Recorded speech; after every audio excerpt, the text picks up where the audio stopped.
on our week 3 of our series, The Mission. How many of you are enjoying our series? Thank you for the reaction. Okay. I'm excited to preach today because today's word is actually quite, turning point siya. Okay, almost in our faith. It's a pivotal moment in Scripture. We'll find ourselves today hours after the resurrection of Jesus Christ. So imagine niyo, the tomb is empty. Okay? Death has been defeated. The risen Lord is about to appear to all of His disciples. And as we read this remarkable passage today, I want you to stop and picture the state of the disciples. Okay? The state of the disciples were not on the streets.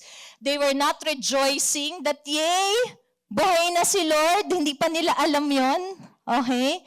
At this point in time in our Christian history, they were hiding behind closed doors. Okay? They were hiding behind closed doors. They were not in the streets. They were not proclaiming. Makikita mo na right behind closed doors, they were there, they were in fear. And John said that they were there because they were in fear of the Jews. Okay? So takot sila. Sipin mo, they walked with Jesus for 3 years, every day, ate with Him, saw Him do all the wonderful miracles, expected na ito na. This is the Messiah. He is going to redeem and restore the glory of Israel. And then, Jesus died. Grabe, no? Anticlimactic. Oh, ayan na. Tapos namatay yung master nila. And at that point, the disciples were scared. They were, some of them failed Him. Some of them did not want to have anything to do with Jesus. They were terrified. And they were hoping that maybe if they close all the doors and just stick together quietly, maybe it will keep them safe. Hindi pa ako, wala pa, no? Na-excite lang ako kasi I love how honest that picture of a locked door is. It's such a beautiful, real image that we'll find in Scripture.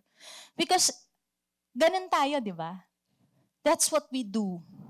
When we're scared, when we're terrified, when we're overwhelmed, or when our insecurities come or our shame hunts us, what is the first thing we do?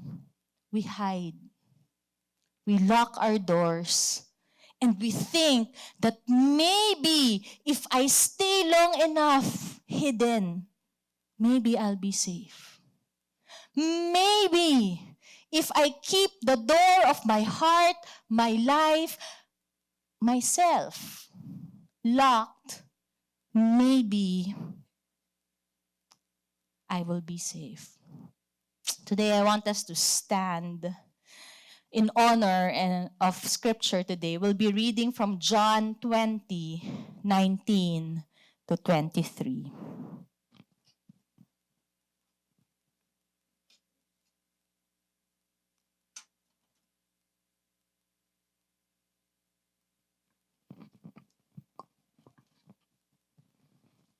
John 20, verse 19 to 23. I'm reading from the ESV version. If you have your Bibles, just go ahead and follow along as I read. On the evening of that day, the first day of the week, the doors being locked, where the disciples were for fear of the Jews, Jesus came and stood among them and said to them, "Peace be with you."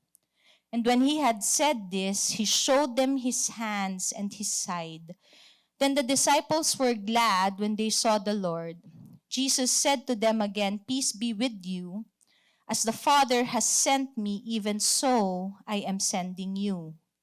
And when He had said this, He breathed on them and said to them, "Receive the Holy Spirit. If you forgive the sins of any, they are forgiven. If you withhold forgiveness from any, it is withheld. Let's pray. Lord, today we make room for your Spirit. We make room for a space in our minds to be renewed by your word today. We make room in our hearts, Lord, in the core of our being, Lord. We make room for you to reshape us, to transform us into the disciples that you have called us to be. And Lord, most importantly, we ask for the courage from the Holy Spirit to not just hear your word, but really do it. To obey the things that you have called us to do. To step out in faith, believing that the same power that resurrected Jesus from the dead is the same power that you have commissioned us with. Today, Lord, we just commit the preaching of the word to you. May you increase as everything else decrease. In Jesus' mighty name we pray. Amen and amen. You may sit down.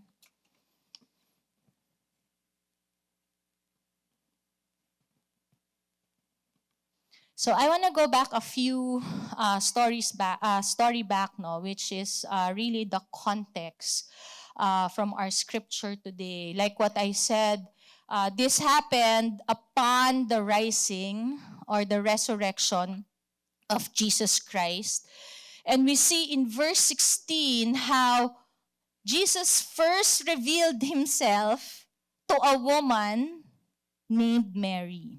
Okay? Isa sa mga disciples niya, si Mary.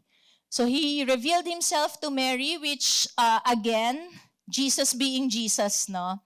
At that time, women's testimony were not valid in the court of law. So you'd think, ito talaga si Jesus sa babae pa nagpakita, no?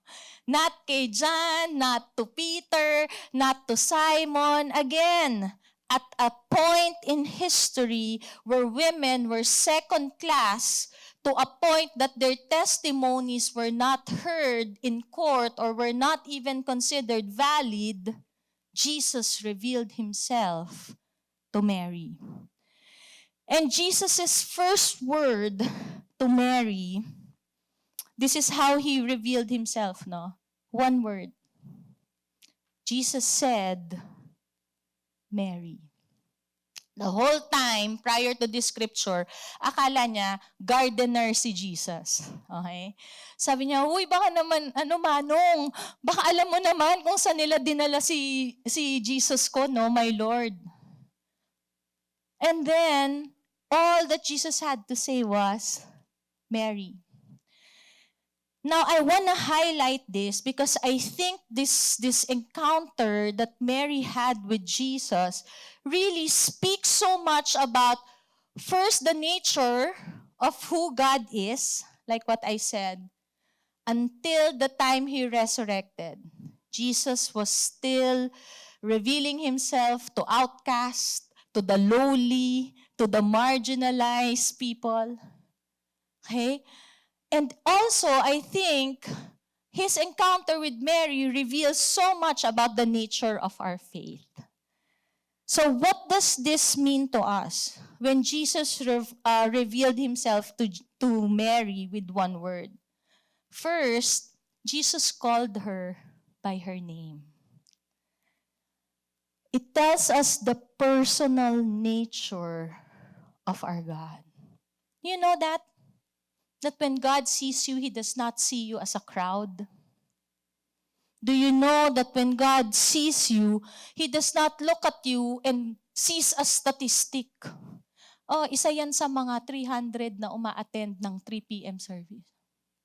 No. When God sees you, he knows you personally by name. He sees you. Alam niya exactly where you are in your walk and in your journey with him. He knows the sins that you are struggling with, and he knows how much you desire to be set free of it. He knows exactly where you are. It tells you that our God is a personal God and that our faith is a personal faith. You cannot carry over your parents' faith.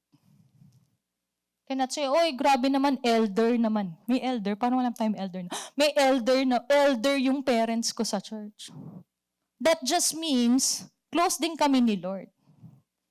Hindi dahil close yung mga magulang mo or yung mga kaibigan mo kay Lord, close ka na rin.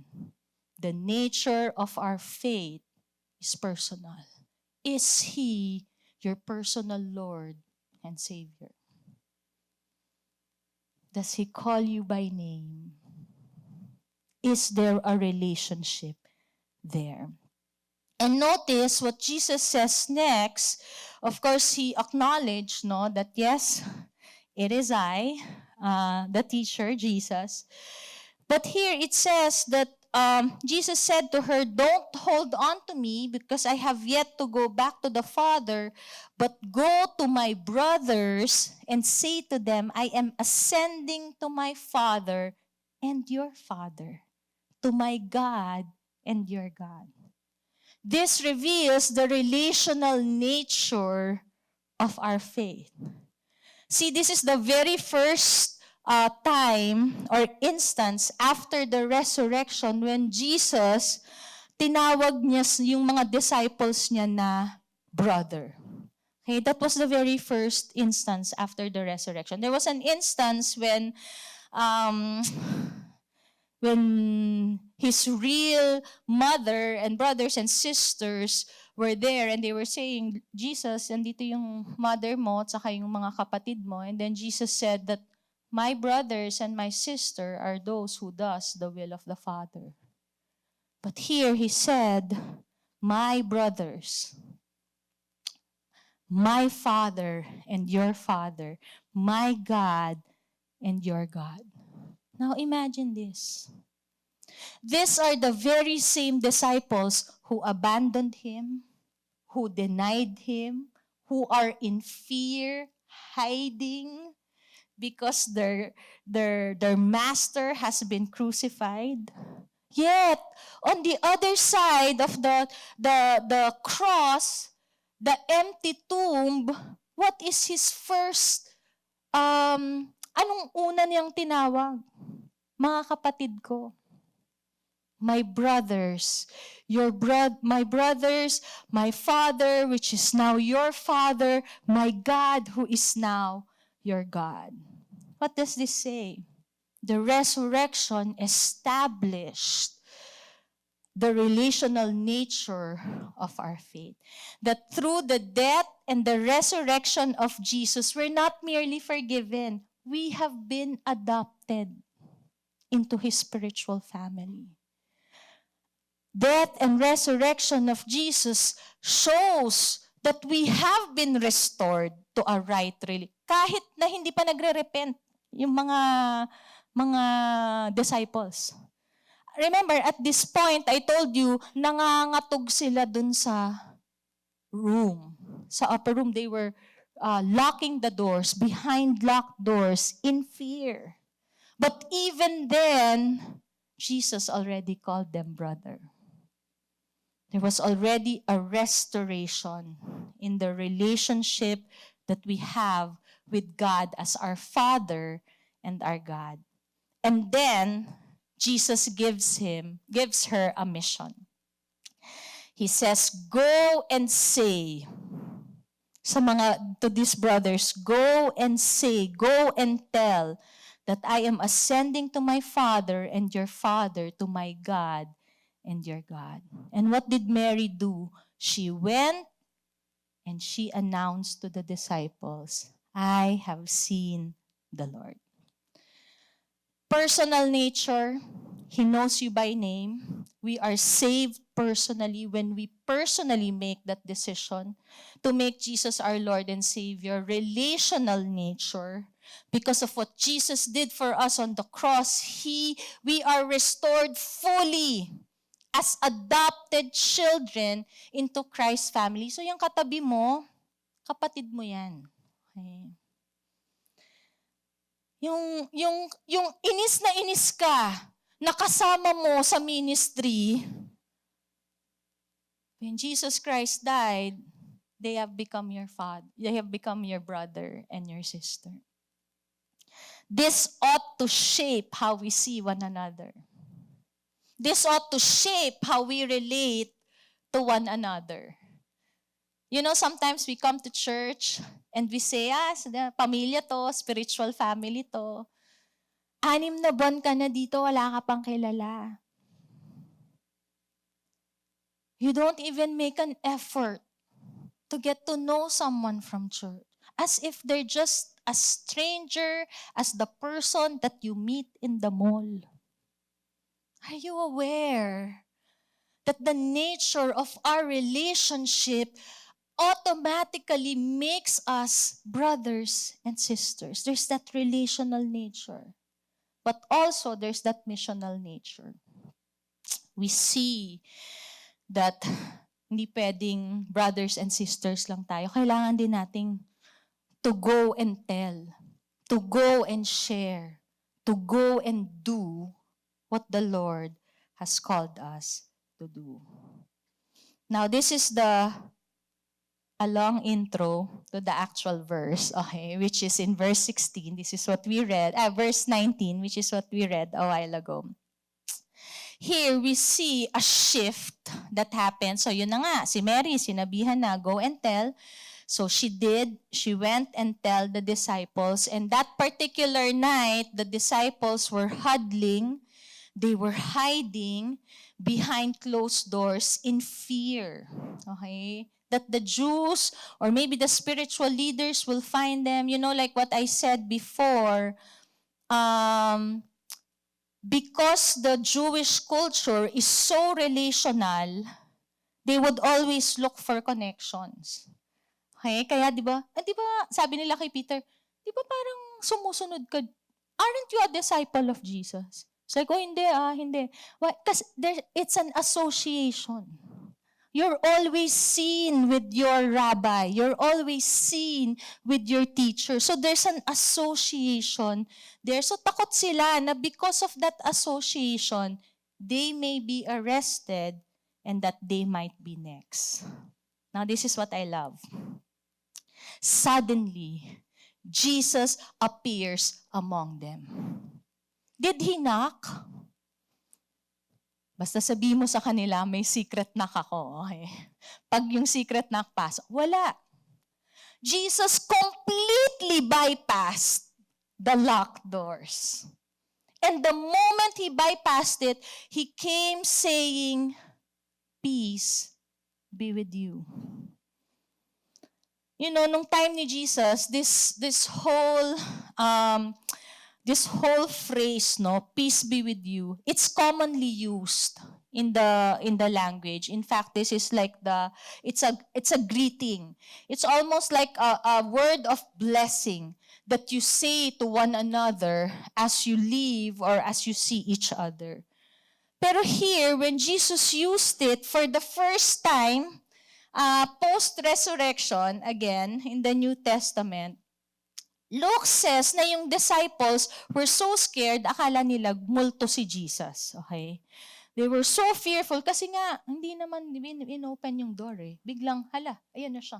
Okay? Tas, peace be with you. Okay? Kalma lang guys. This is me. Okay? Pinakita niya yung wounds niya. But I think Jesus was really offering something deeper when he said, peace be with you. It wasn't any other peace. It wasn't just the common greeting that was famous at that time. Remember when Jesus, few chapters back in John 14 said, my peace I will give to you. And this is a peace that the world can never give you. And here Jesus is saying, I'm going to give you my peace. A peace that the world can never give you. That word, peace be with you, is almost like the Greek, it's Irene. It's almost like the Greek equivalent of the Hebrew shalom. Mas familiar tayo sa shalom, no? That's what we hear more often. So, Irene is just the Greek equivalent of that.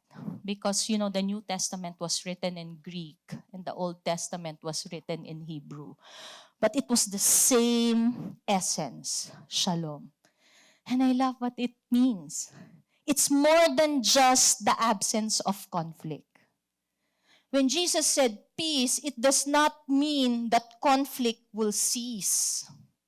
It does not mean that when I say peace, wala ka ng problema. Hindi ibig sabihin na yung peace ni Jesus maglalaho. Lahat ng mga utang mo or lahat ng mga ginawa mo. There is a peace that Jesus brings, and that peace is a peace that comes knowing that you are right with God. It's a peace that assures a restored relationship with God. It's wholeness for the broken. It's communal harmony. Gusto ko yun. Kahit magkakaiba tayo, even though I have no idea about your background, your values, where you came from, but the peace of Christ makes us one. That's why we can be a spiritual family. We can set aside our differences for the call of the gospel. And it was a peace that means flourishing under the reign of God. And my favorite, Shalom is the life that we were always meant to live. Life as it should be. Life as it was meant to be. And that's what Jesus was saying. The peace I'm going to give you is the peace that I've always wanted you to have. It's the peace that I created you for. It's the peace that you were meant to have and live with. That's why the gospel is called what? The gospel of peace. The gospel was talked about, and it's always called as the gospel of peace. And this is what was offered to anyone who believed, received, and lived for Jesus. And what I love about this is that when he said, peace be with you, he passed through locked doors. Do you know that the gospel of peace could pass through every locked doors, every impossible opportunities, every frightened heart? I believe that the locked doors in Scripture is also very symbolic for all of us. They represent, Jesus was saying, this gospel of peace, no locked doors could hinder. Jesus was saying, the gospel of peace that I'm going to be offering you, no frightened heart could stop the power of the gospel of peace. I had the privilege of ministering to refugees, to Ukrainian refugees during the time of war.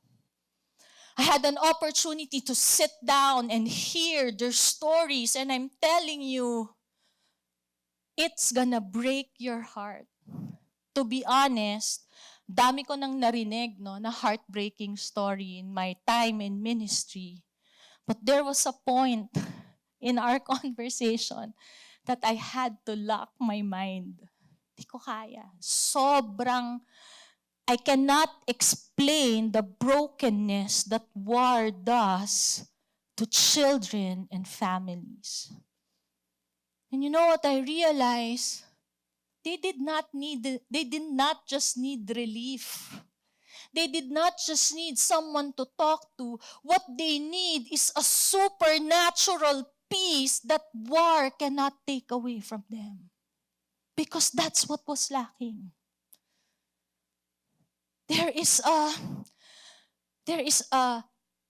There's just so much chaos within.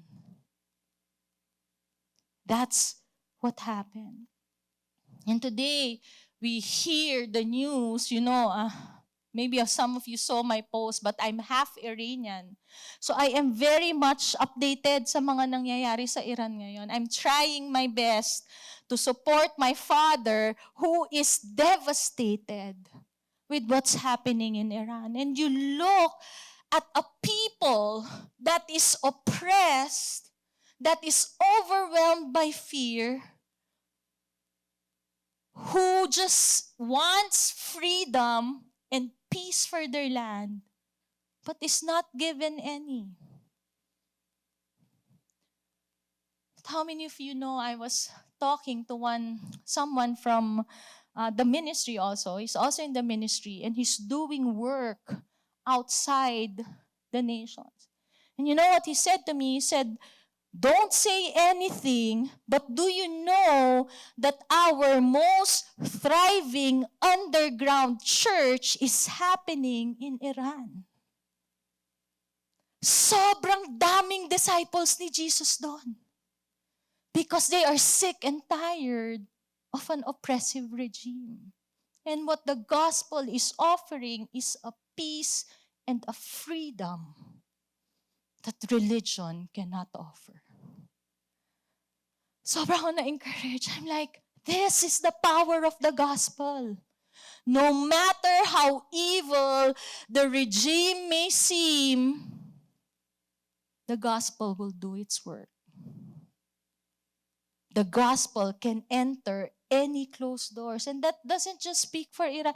Every closed nation, every creative access nation, our hope is the day will come that none of them will be close enough for Jesus to just bypass every closed door, every closed hearts, and allow the gospel of peace to take root in every nation. That's our faith.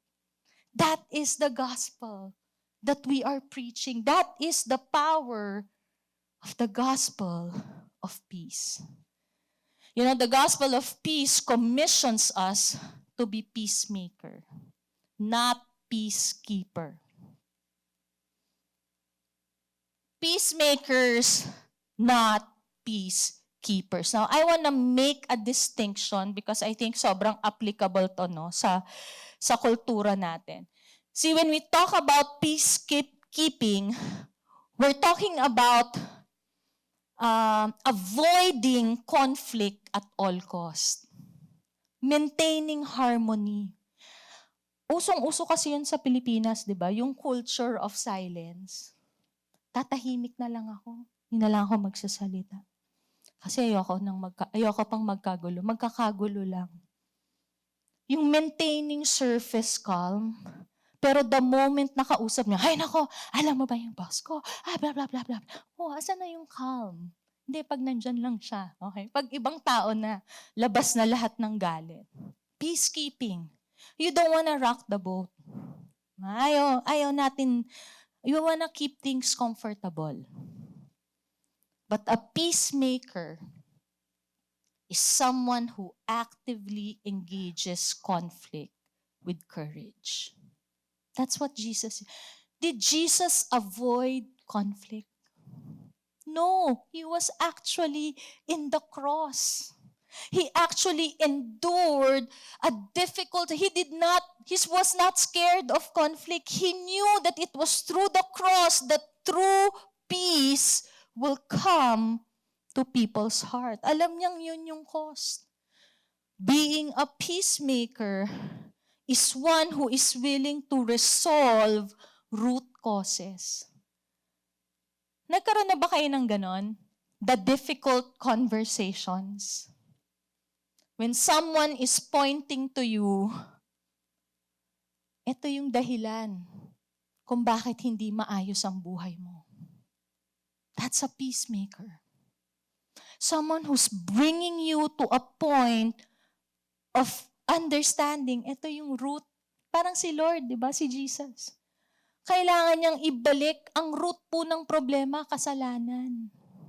Hindi siya makukuha sa offering. Hindi siya makukuha sa pagpapakabait. Kailangan may mamatay. Kailangan may mabayad ng utang. Siya yun. Not peacekeepers, but peacemakers. The desire is for resolution to be long-term.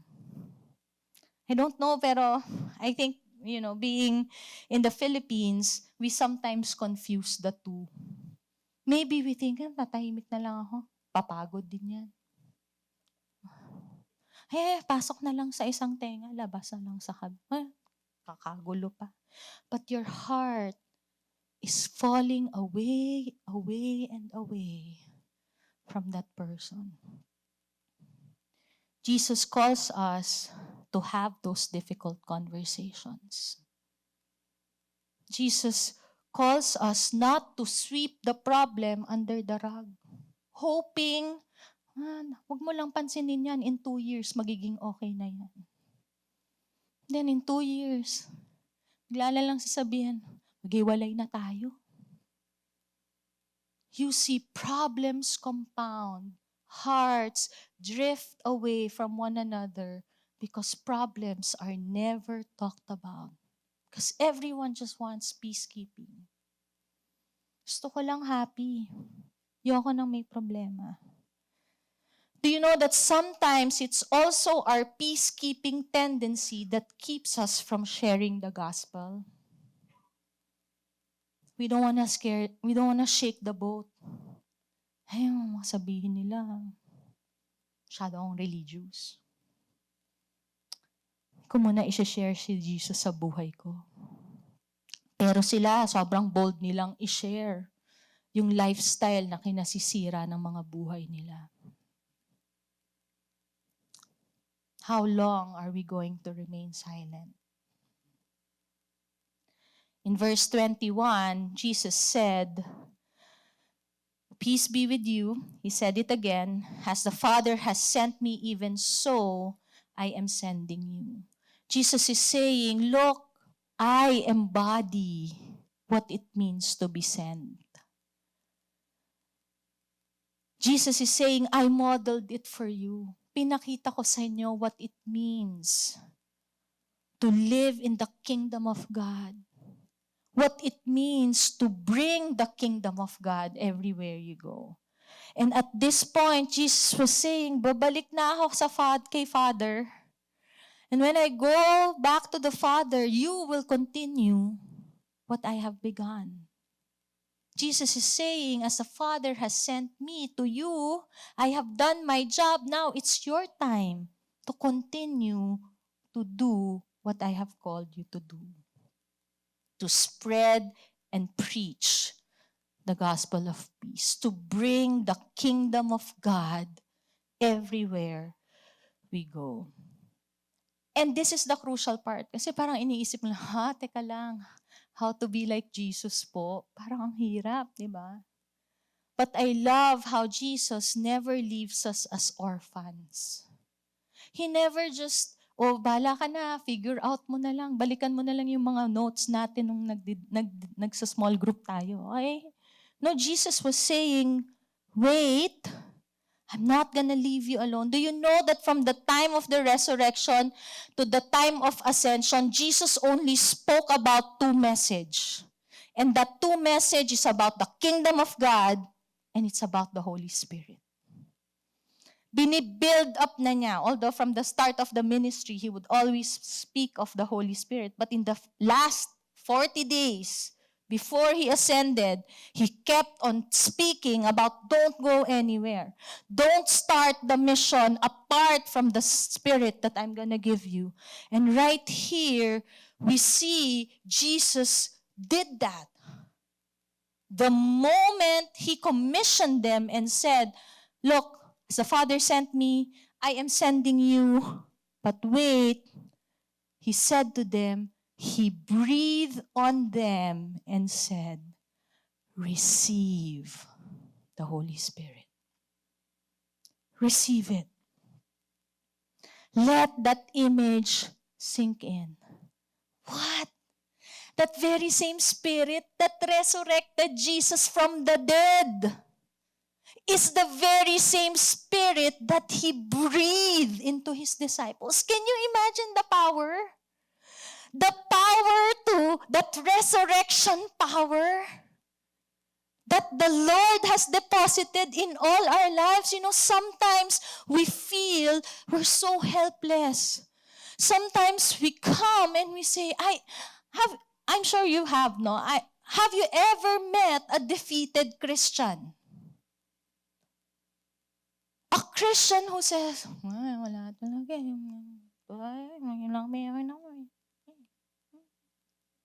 Mawa naman ako. Ito lang kasi. The power of the living God is in you. Do you realize that? That there is no defeated Christian. Only those who decide to live in their own power. You live in your power, sige, i-flesh mo yan. Pagod ka lang talaga. Try to do kingdom work with your flesh. Let me see how long we're gonna last. The Spirit of God is birthed through the Spirit. Flesh gives birth to flesh. He's empowering us. Have you received that power that is resident inside of you? The moment you made a decision to shift your allegiance from the world or to yourself back to Jesus Christ, He breathes new life into you. Kaya tayo natatransform. I remember the first time I joined a small group, intimidated ako sa small group leader ko. Ang dami niyang alam na verse. Ang ganda niya mag-pray. I remember what I first said to myself, I will never be like her. I don't think darating yung time na alam ko saan hahanapin yung libro sa Bible. Then I realized, growth comes as you abide. By the time our small group leader was leading the group, she has already planted a church in Sweden. There was already 20 years of history with God. That's why she knows the verses. There's an everyday abiding that's happening. That's why her prayers are anointed. It's not because there's anything special about her, but because she has faithfully abided. And anyone who will abide will bear lasting fruits.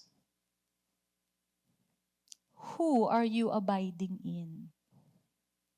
What image are you being transformed into? Because the Spirit of the living God, He'll transform us into the image and the likeness of Christ. See, we are not sent to stay safe behind locked doors. We're sent to unlock doors for others. Think about that. The disciples, I think I said this last week, and I've been meditating on it still. Remember, the disciples were unschooled, ordinary men. In fact, these disciples were hiding behind closed doors because of fear. But when Jesus breathed the Spirit of God into them, when the Pentecost happened, they were like completely different people. In fact, hindi ko na maalala, but there's a verse in Scripture that says, "Are these the men that turned the world upside down?" Wow! What a description. From people who are hiding in fear, they don't even know what's ahead of them. Peter just went back to fishing. Balik na lang ako sa alam ko. Balik na lang ako sa dati kong buhay.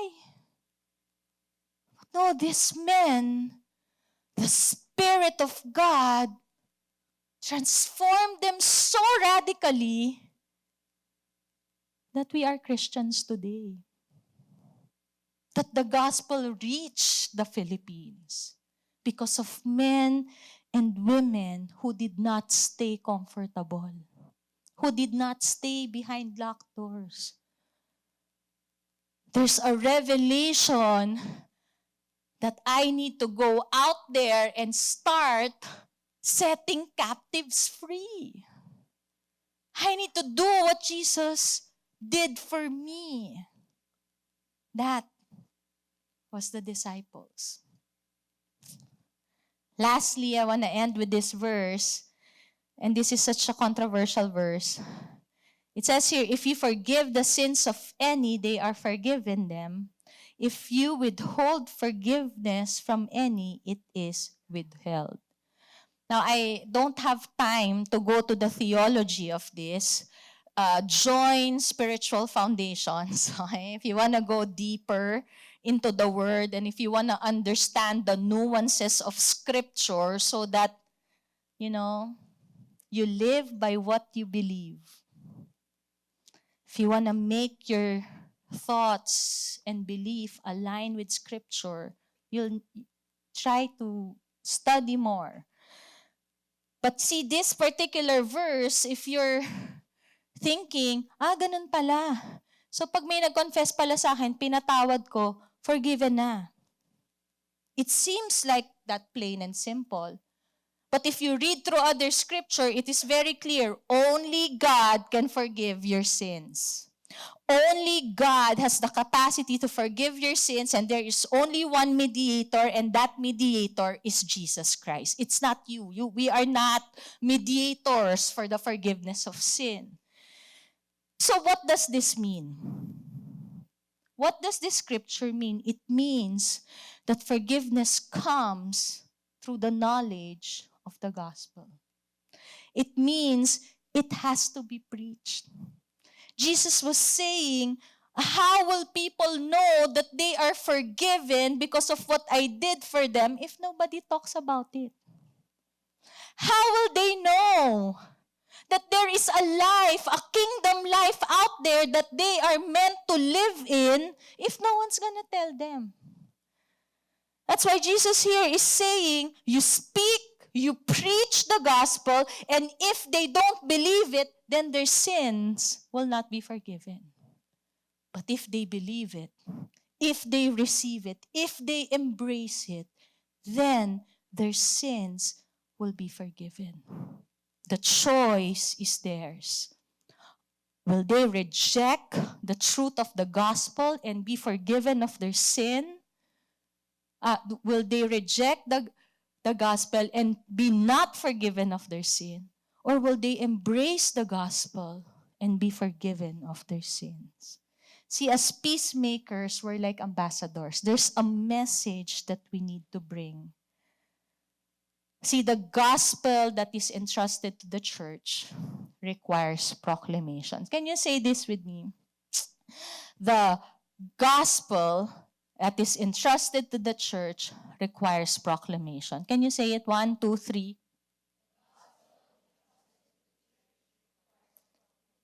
It requires proclamation.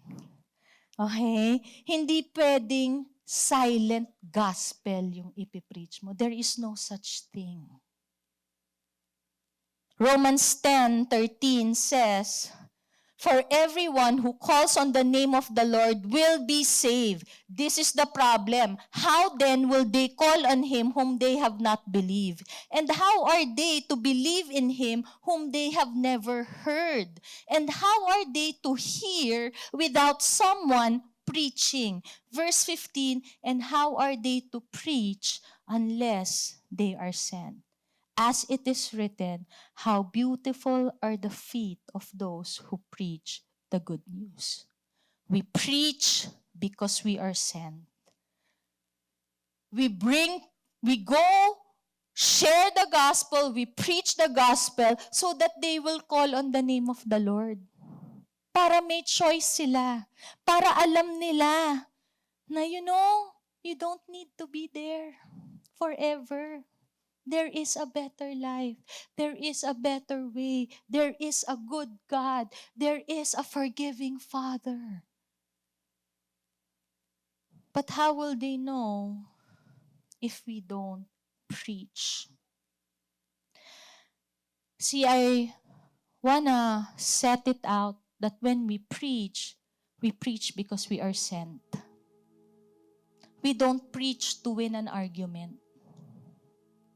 We do not preach to prove other people wrong. We do not preach to condemn people. We do not preach so that to prove that we're better than them. We preach because we are sent. Modern theologians, this is like a modern argument, no? Says that Christian whose lives are in themselves do not proclaim Jesus. Without accompanying speech, yung life lang, I'm just gonna model it. We've heard that, right? Modern theologians now are saying proclamation is equally important as demonstration. Hindi pwede nga, basta magpapakabait na lang ako, bahala na sila, makikita na nila si Lord doon. Ay, okay lang yan, just respond godly. Huwag ka na lang Modern theologians are saying that is not equivalent to preaching the gospel. Because in the eyes of a pre-believer, in the eyes of someone whose spirit is dead, you are being a good person. In the eyes of someone who has no spiritual awakening, ang tingin lang nila sa'yo, mabait. Ang tingin lang nila sa'yo, moral. Good boy. We need to preach it. Proclamation is just as important as demonstration. I'm not saying it is the only way. I'm just saying you accompany it with demonstration and your life will preach. Proclaim it. Live it. Say it when the opportunity comes. Pag nakikita mo na yung kaibigan mong yung buhay niya is falling into pieces, don't stay silent. Step out of those fear. Step out of the intimidation. Step out of the insecurity. And just say there's a better life waiting for you in Christ. Ba't ka nagsesettle dyan? Preach. Speak. I wanna end with a video. And then we're gonna have communion. For some of you, you have faithfully advanced the kingdom of God where you are. For some of you, you have preached, you have lived out the gospel message. And people will start taking notice. And I hope when they do, you preach the gospel. You share Jesus to them. I'll end with a video because I know many of you have been faithful in doing the commission, in just going out there, sharing your lives, sharing the gospel. And many of you have been such a tremendous blessing to this church. And I want to really honor you today. And on behalf of the leadership, we really want to thank you for sowing seeds of faith, for not being too busy in advancing the kingdom. If you're here and you are leading people to Christ, maybe last year, intentionally, you shared Jesus to your coworker or your classmate, or maybe you're, just the intentionality to be used by God in your place or wherever you're. If that's you, can I ask you to stand up? Meron ba? Meron ba that you allowed yourself to preach the gospel, to step out in faith and do the things that God has called you to do? Maybe you're a small group leader, or maybe you have labored with us here, serving. You have gifts and talents, and you don't stay shy.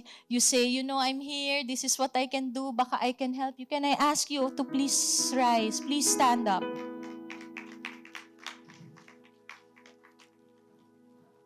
Sige lang, remain standing if that's you. I just want to honor. We pray that there will be more. We pray that there will be more seeds of faith that you will plant wherever you go. Thank you for what you do. It's so easy to get caught up in the busyness. So easy to be mindful of your own life and not really think about those around you. But thank you that last year, you took that step of faith and allowed God to send you. Could we just honor them today? You may sit down. Now we're gonna watch this video. We want you to see the harvest of lives that were transformed last year through the proclaiming of the gospel. In 2025, we journey deeper together as a church into the Word of God, experiencing stronger foundations as we reflected and meditated on His promises. In this past year alone, He has given us the grace to preach the gospel, and we have seen His great faithfulness transforming countless lives all across the nation.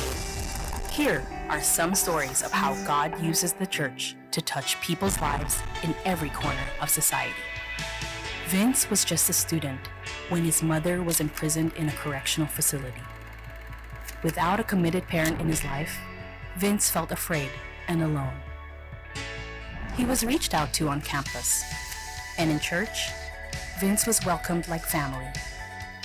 Because of our campus-reaching church, Victory Mandaluyong, Vince experienced the love of a family beyond blood, God's family. Dirk was reached out to on campus in Mandaue, Cebu, by a missions team from Victory U-Belt. He gave his life to Christ 2 weeks before the 6.9 magnitude earthquake hit Cebu. Moved by compassion, Dirk and his friends joined the church relief efforts and helped pack goods that were distributed to almost 1,000 families in need. One local mission trip led to a student's Christ-like action in a time of crisis. Jenny Jose, a real-life scholar, served as a budget monitoring and appropriation officer for the Sangguniang Kabataan in her barangay. Every day, she faced pressure to use the funds outside the Youth Council's mandate. Instead of giving in, Jenny stewarded the budget with integrity and transparency. Her refusal to compromise is a snapshot of God redeeming our nation through His people. Ricky and Lisa are judges and educators in the Philippine Judicial Academy. In their positions, opportunities to turn a blind eye to corruption are countless. Despite the dangers, Ricky and Lisa live with integrity and stand as models and mentors for the future police officers, lawyers, and judges of our nation. When educators are God-fearing, the entire nation experiences His presence and blessing. Daniel is a student from India being discipled in Victory Las Piñas. At the airport, Daniel ran into an underclassman, Sam. He felt the prompting of the Holy Spirit to preach the gospel to Sam and spoke to her. Because of Daniel's obedience, she was baptized later and continues to follow God and preach the gospel until today. God can use one student's act of obedience to lead a nation to salvation. God's heart has always been for the good news to reach every nation on earth. There is no greater joy for us than to take part in the work God has called us to do. Last year, Every Nation launched Mission 2029, an initiative to plant churches in 20 nations without Every Nation churches. This 2026, He has granted us an opportunity to see the growth He has brought to the nations. Our biggest Every Nation Global Family Reunion is taking place in Manila this March. We can't wait to come together and be empowered by the Holy Spirit to bring the gospel to new nations. We are more than grateful to God for His faithfulness as we pursue His mission together. We believe that we will continue to see and rejoice in the growth of the gospel that God will bring to the Philippines and the nations as we continue to honor God and make disciples. Can we give God praise for those reports? And it's really the power of the Spirit, the power of God moving through us as we preach the gospel, as we proclaim and demonstrate the gospel. And today, as we do our communion, I can't, pwede ba palakpanan si Pastor M for just preaching a clear and very powerful word.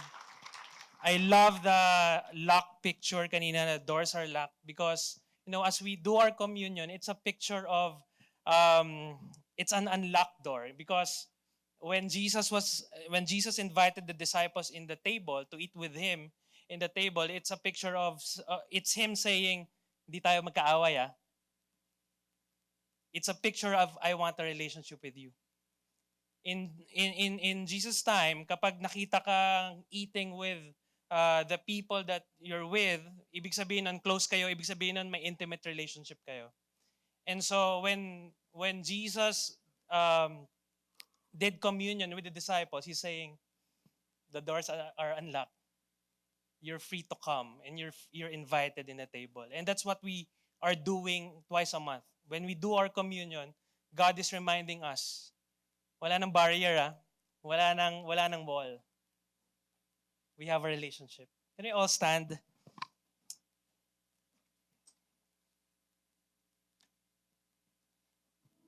Can we just pray, Lord, we are grateful